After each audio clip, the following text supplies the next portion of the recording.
Hello and welcome to today's IG Live Ask the Experts. Today I'm so happy to be joined by a friend and one of our resident sex experts, Todd Baratz. I don't know if he's in New York or if he's in Los Angeles right now, wherever he's in the world, it doesn't matter because he's going to be with us for 30 minutes and offering any and all relationship and sex advice that you are curious about. So if you're joining us live, thank you for being with us. You have an opportunity to ask Todd your questions and we can all learn together. I'm holding up Todd's newest book. This is an incredible book that I had the pleasure of reading over the last few weeks. It's called How to Love Someone Without Losing Your Mind. Forget the fairy tale and get real. And I will tell you, out of all the people we work with at Real Already, there's a new expert every week. I love Todd. He is so real, so down to earth, and he gives like super practical, tangible tools that we can all take with us into our relationships, in the bedroom, just looking at relationships in such a real way. So that's the gift of Todd Baratz. Thank you for bringing your questions to us. Every week we have people sending their questions in, and then I have the opportunity to ask our experts the questions. And for those of you that are live with us right now, you can ask Todd your questions live. So please do that. I'm going to read the inside of the jacket of his newest book and wait for him to join. So his book, as I said, is called How to Love Someone Without Losing Your Mind. What a great name. Hi, Todd, I see you. He says, you're not crazy, you're human. Modern love is a mess, and life is very hard. Whether you're in a committed relationship or on the apps, buckle up, there's a lot to unlearn. Isn't that true? How to Love Someone Without Losing Your Mind is a guide to sanity in a culture gone mad. Psychotherapist and sex therapist Todd Baratz blends humor, sharp humor, with raw insight. And it's time to move beyond the relentless pursuit of the perfect partner, challenge the stigma against neediness, and to rethink our obsession with diagnosing common challenges as disorders. I love that because we all have challenges, and that's what Todd is constantly teaching us. So let's get started.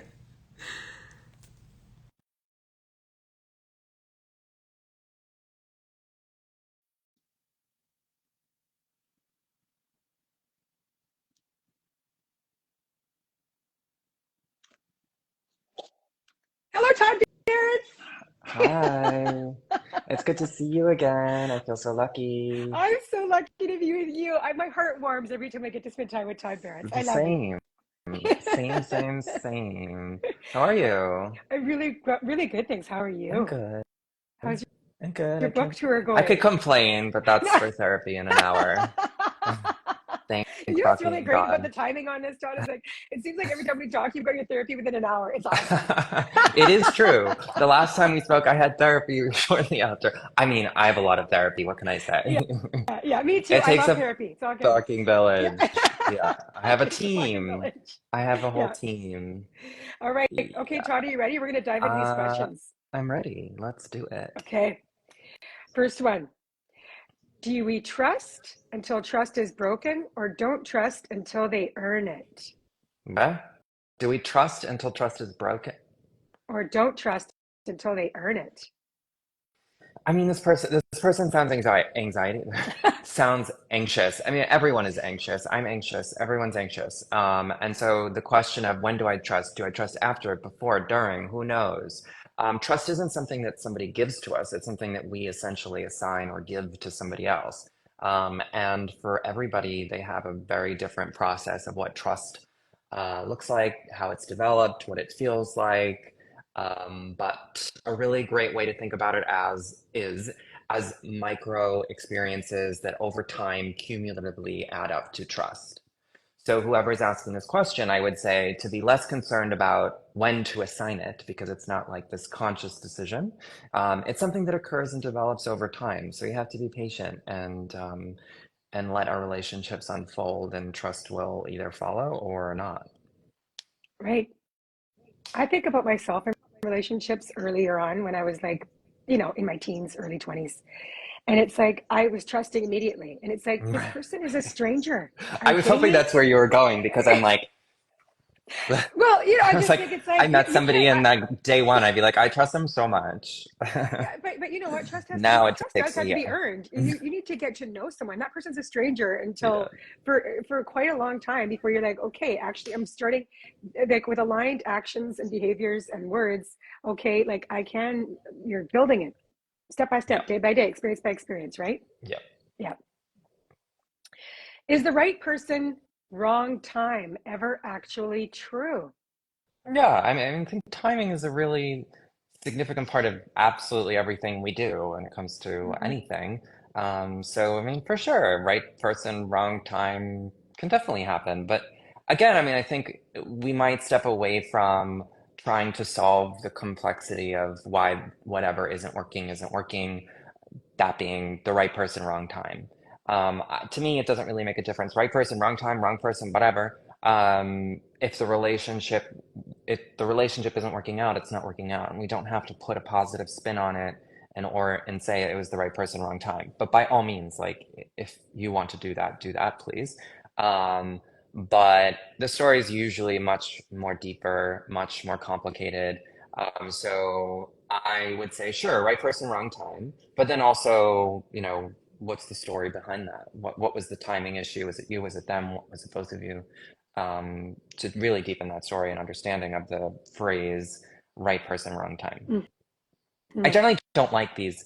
If they wanted to, they would. Right time, wrong, wrong, wrong. These Yes. phrases, they're buzzy and they're poetic in a way, but they fail to capture what's really complex. And so I would say step away from, time, right person, trust before, during, after, these kind of absolutes, and think a little bit more expansively. I really like that. That's what you talk about in the book. It's like we Yeah, have to get away from these like black and white absolutes, like yeah, yeah, right, and yeah. open our perspectives. Right. It's all good. Regarding your quote about everyone being relationship ready, Mm. I have codependency issues and still need to work on my self-esteem. Am I ready? Yeah, work on your self-esteem and codependency issues. Yeah, I mean, I think people often, again, very anxious. All of these questions, we can reduce down to anxiety. Why didn't this work out? When do I trust somebody? Am I ready for a relationship? It's hypervigilance and it's a little bit of obsessiveness, and we all do it because we're all really worried about getting hurt. We're all really worried about doing the wrong thing or being with the wrong person. But I think the first step to many of these questions is to really just acknowledging that we're really anxious, we're really afraid of getting hurt. And because of that, our mind's going to be grasping and looking for certain things to give us an answer that sometimes there's no, there isn't a cut and dry answer. Um, Yeah.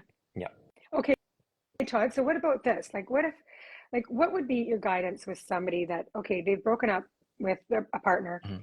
and like, when do you see in somebody that, or you can help them identify that I'm ready now to put myself out there again.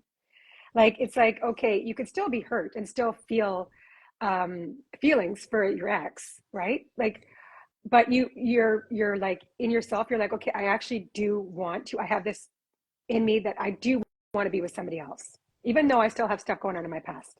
I mean, we all have stuff going on in our past. Yes, We bring our yes. entire past into our present and so on. So, if you want to be in a relationship, if you want to date, if you want to have sex, that's what you should be doing. If you don't want to, then don't do it. But in terms of there being this factual basis for the timing of when to start dating or start having sex or start thinking about a relationship, it's not a fact-based endeavor. It's a personal preference. It's whatever you feel safest and most comfortable doing. So in terms of the timing, in terms of um, parts of us being stuck in the past, that doesn't prevent us from opening up to somebody new, and that shouldn't really prevent anyone from pursuing something that they want, if they want it. Hmm. And that being, dating, relationship, sex, connection. Yeah. How do you know if a past toxic relationship is affecting your judgment while dating? It is, That's a It no. is. It is. It Oh, is. oh yeah. I mean, all of our past relationships are affecting our judgment while we're dating or with new partners or with any kind of partner, including our parents, including our siblings, including our toxic exes, if they were in fact toxic. All of our relationships. we form biases, we form our subjective experience based on our history, and we bring that into our relationship. So, of course, if you had a shitty experience with somebody, you may be projecting a lot of anxiety and fear on a new partner based on your past experience. That's totally normal. It's just the only thing to do is to become aware of what it is that you are projecting onto this experience. And also, I would say to share it with your current partner, to tell them what your past experiences were, as a way to connect, as a way to inform them of the things that worry you and what they can do to help. But for sure, Yes. I mean, there is no way in which we are not, in one way or another, consciously or unconsciously, projecting our shit from past relationships onto new partners. There's absolutely no way. So you are 100% projecting those issues.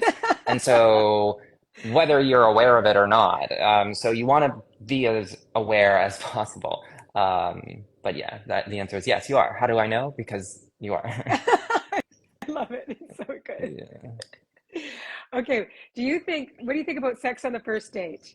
Is it a mistake or no? Again, there's no fact-based thing about the timing of sex.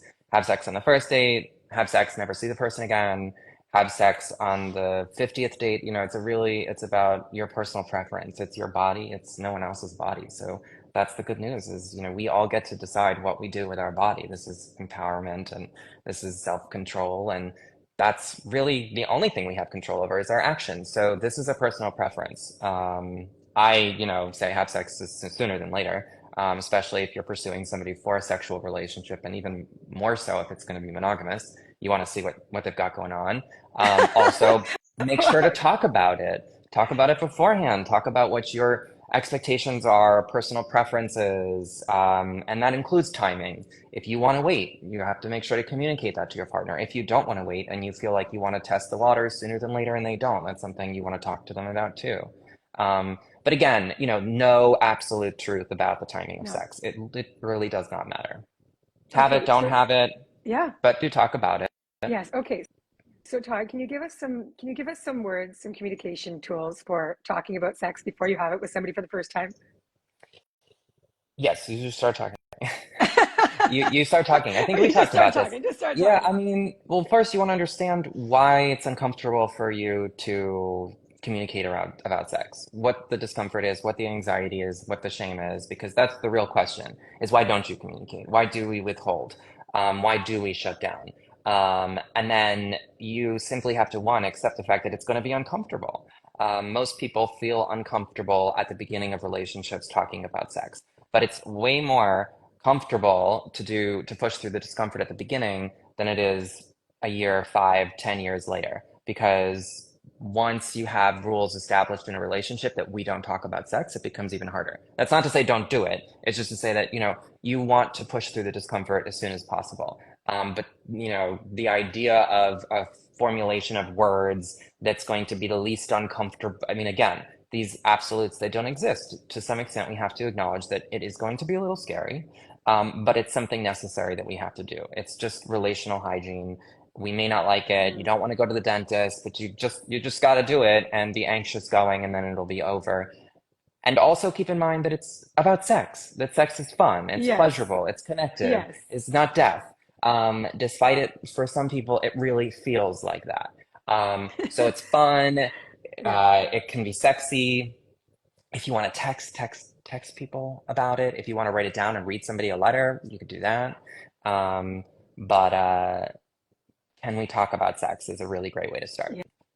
Yes. I really like that. I That's also like just like the relational hygiene. It's good. yeah, It's really good. it's really important. Yeah. You got to do it. So somebody live is asking this question. How do I open up about dating when I've been single my whole life and loved it? How do you open up to dating, I'm Yes, to assuming? dating. Hmm. I mean, well, one, that's awesome that you've been enjoying being single. That's great. Hmm. Two, if you do want to date, I mean, you just start dating. You download an app, make a profile, Ask a friend to help and you with your profile. I yeah, love it. run an experiment. Go on a coffee date with somebody. Don't put too much pressure on yourself. It's just meeting Yes. somebody for the first time to see what they're like and to let them see what you're like. So I don't know. I like dating apps. I met all my partners on apps. I think they can be a really easy way to date, especially because like I don't go to bars, I don't really drink, I don't party or go to clubs. So virtual is the best way for me. And so if you want to start dating, download an app, make a profile, do it. Yeah. And I like what you just said about you don't need to be putting so much pressure on yourself. Yeah. Practice. Just go out there and have fun, right? Mm, As with anxiety, I'm sure you might, when if you haven't dated in a long, long time, you might have a little bit of anxiety. That's okay. Push through yeah. and enjoy, right? Yeah, anxiety Practice. is not a bad No, it thing. It's sure isn't. necessary. Yeah. It's how our brains work. Speaking of anxiety, Mm. how can I deal with performance anxiety? You talk about this in your book. It's so good. There's a huge chunk in your book about performance anxiety, and I'm like, oh, this is good. Yeah, well, everyone has performance anxiety to some extent. And it's because everybody is sexually fearful, sexually anxious, worried their partner is going to reject them, worried that what they want is wrong, worried about what they inaccurately learned was the right way to have sex or to perform during sex.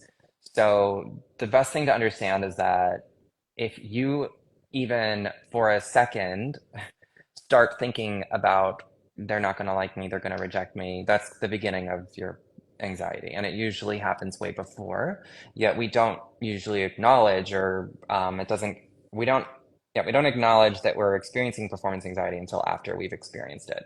And so this is when the psychological impacts the biological, and then the biological impacts the psychological, and then it's a slippery slope and it's over. So when it comes to performance anxiety, you want to understand the anxiety.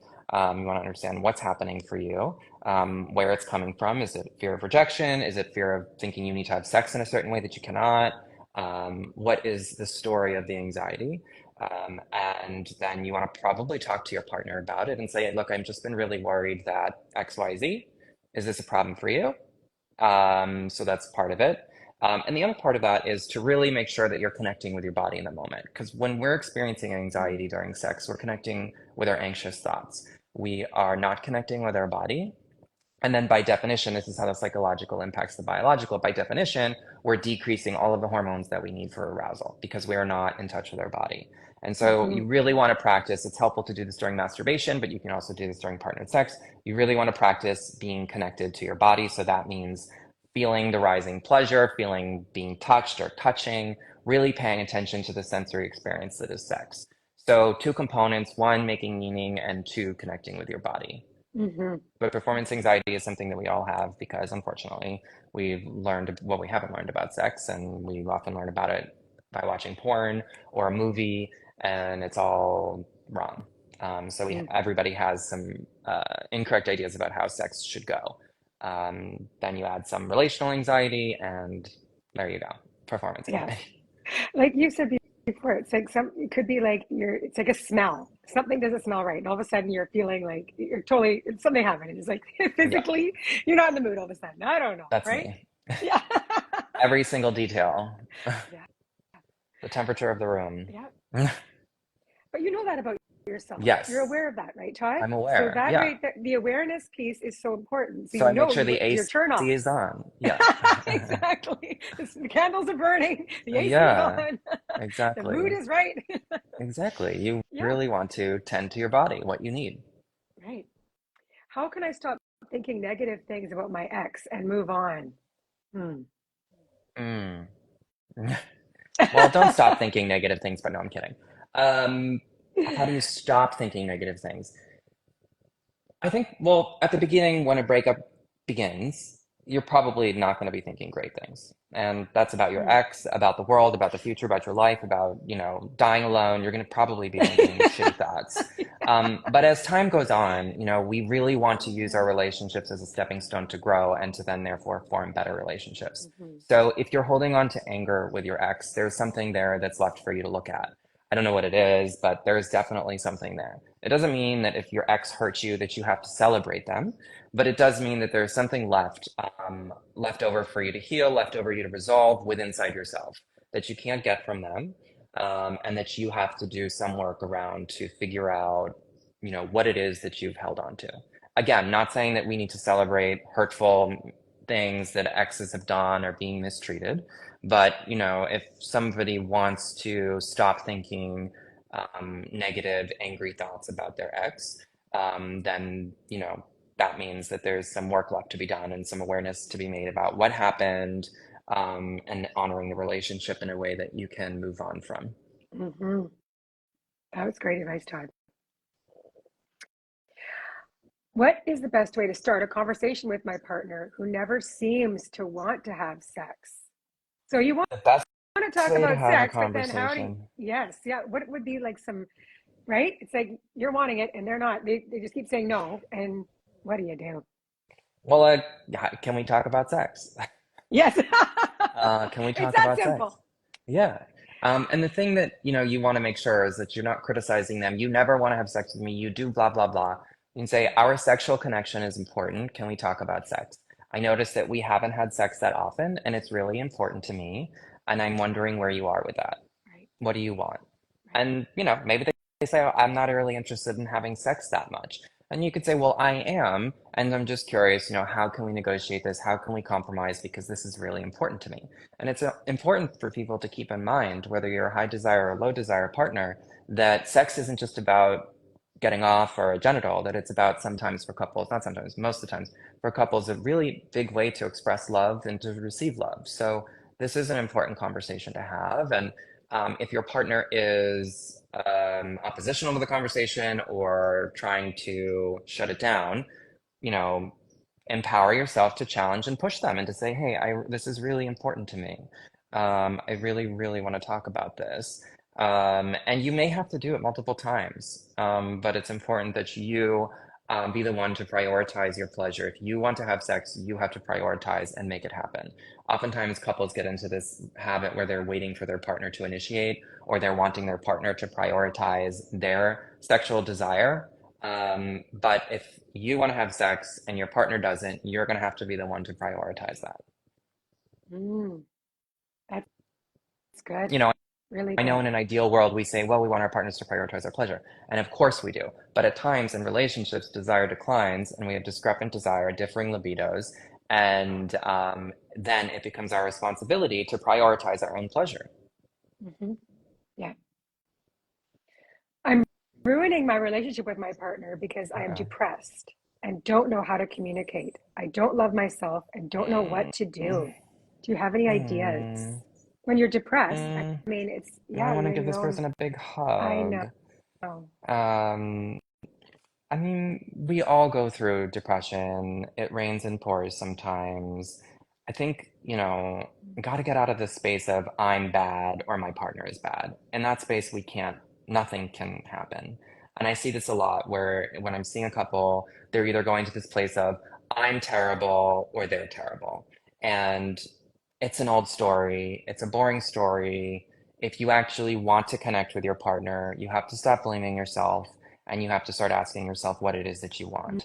Also, Mhm. if you're depressed, you have to see what you can do to take care of yourself. If you have a headache, you take a Tylenol, or you have a carb, or you do something to tend to it. Go to therapy, take a course, read a book, take an active stance. The challenge is that, when you're depressed, you want to do nothing. So you really have to push yourself here. Um, Yes. but getting into this space of I'm ruining my relationships, not helping anybody. It's No? not. It's a No. waste of time. Yep. Good. What is your perspective on the dismissive avoidant partner's needs overshadowing needs of the other partner? Well, So maybe, why is it overshadowing? yeah. Why are we prioritizing the needs of someone without needs? And this is Mm, relationship specific, and it's also specific to people that are particularly anxious. Is that they're so anxious that they're deprioritizing at times their own needs and really just focusing on their partner. So I don't think that, I think what this person might be talking about is how culturally we tend to validate people who need less, which is really unfortunate and sad because, needing in the context of a relationship is functional and healthy and necessary. Not needing in the context of attachment is disconnecting and lacking vulnerability. So this sounds like it's mm, relationship specific. We have to feel empowered in our needs. Um, and uh, and own them. right, right. I never thought of it that way around prioritizing people without needs that are displaying Yeah, I mean, needs. culturally, I mean, there's Culturally. like how not to be clingy, don't get attached, don't catch Oh, right. feelings, all of that shit about don't be needy, don't be too needy, blah, blah, blah. I mean, be Right. needy, have needs, express your needs. And obviously, this isn't like, I need this or I'm going to die. I mean, we have to have flexibility. Our partners can't fulfill our needs all of the time. But, um, if you have a partner that's avoidant, and they're telling you that your needs are not important, Mm. again, similar to what I was saying about prioritizing your own pleasure, you have to prioritize your own needs. We want our partners, of course, to prioritize our needs, but there are other people. They have their own set of anxiety. They have their own histories going on that they're grappling with. So again, we can't wait around and expect for our partners to be the ones to prioritize our needs. We have to push them, we have to challenge them, we have to ask for them, we have to reiterate, and then we have to decide, can I tolerate it or do I need to leave if my needs aren't getting fulfilled? But it's that we cannot be passive in a state of getting our needs fulfilled, or they won't be fulfilled. So we do have to challenge and push, and then we have to either accept, tolerate, or move on. Yeah. Good. What do you consider the markers of a healthy sex life? The markers of a healthy sex life: communication, talking about sex, a real kind of enjoyment and pleasure, um, having sex with each other, knowledge of each other's preferences, fun, joy. It has Mm-hmm. nothing to do with frequency, and it has nothing to do with the type of sex had, whether that's penetration, oral, mutual masturbation. It has nothing to do with, I said frequency already. Um, it has to do, I think, with developing a positive connection that's close and fun with your partner and safe. Yeah. Somebody in the chat just asked this question, Todd. What do you do when your partner has lied to you and now you're having a hard time believing them? Well, we'll confront them about lying to you, talk to them about how the trust was broken, tell them what you need in order to rebuild that trust. Like I was saying at the beginning today, is that, we build trust through micro interactions. Each interaction helps build trust. So you have to figure out what those micro experiences can be in the dynamic you have with your relationship that will help you feel safe again. And then you have to communicate that to your partner and ask them to do those things for you. Yeah. Okay, this last question we have time for That went by is quick. quite long. It Yeah, it's so quick. It goes by so Yeah, fast. It's hot. who knew? Yeah. My partner has just realized after 15 years of being together that 12 years ago when I cheated on him, he fell out of love with me. He stayed in the relationship because it felt safer than leaving. He married me because I'm his best friend and he loves me, but he isn't in love with me. We're both working on healing our trauma and attachments, and we have come so far. We have deep love for Okay. each other, and our relationship excels 9 out of 10 categories. He's willing to try and feel in love with me, but has no idea where to start. Is falling back in love with someone that kind of in love feeling, is that possible? Mm. Well, I mean, somebody recently asked me like the difference between being in love or love. I'm like, I don't know. I think when people are talking about being in love, it's like this warm, fuzzy, silly, excited space, or feeling close and connected and um, deepening emotional intimacy. Um, so the question is, can I fall in love again? Hmm. Or I can mean, he? again, I would. Because he said he's no longer in love with her. Well, I mean, it sounds the person is giving very different thing. That they've been together for a significant amount of time. They've worked on things. 9 out of 10 is good. Blah blah blah. Right. So it sounds really a little confusing, and I would imagine that's a reflection of how confused the person feels, Mm. and worried about the future of the relationship. I mean, if you want to develop emotional intimacy with somebody, there are a variety of things that you can do, from communicating and openly sharing, to having new experiences together, to going on a vacation, to um, literally all of the things. Mm. Asking about childhood traumas, developing more knowledge about who you both are, sex, affection, holding, touching, kissing. I mean, there's so many different things. So I would say get out of your head and start doing things with your partner. Get into the action place where you're actually engaging and developing and letting it unfold, as opposed to feeling anxious about the potential of it ever happening again. It's hard though. So, I mean, so much we can get in our own ways with our anxiety. I do it regularly. Um, And our anxiety can lead us to just spin and question and be preoccupied and grasp and worry to the point where we're not present when we are with our partners and we're not connecting. And so we create Mm. our own barriers with our anxiety when the anxiety is about barriers. So it can be a bit of a mind fuck. So the Yeah. best thing to do is to do your do your best to be present and to connect and to take actions that create a dynamic with you and your partner that feel nice. So good. So good, Todd Baratz. Thank you so much for all of your Yeah, amazing always. advice. And I'm holding up your Anytime. book. And I my hope book, that thank you for your How support. to Love Someone Without Losing Your Mind. It's just so real, just like you are, Todd. And it's just full of excellent, excellent guidance for all of us. So thank you, sweetheart, for Thank you, being you Robin. and Always good to and see writing this amazing book you. and always saying yes when I want to bring you to our community. Always. So thank you. All right, bye. Bye, Bye. everybody.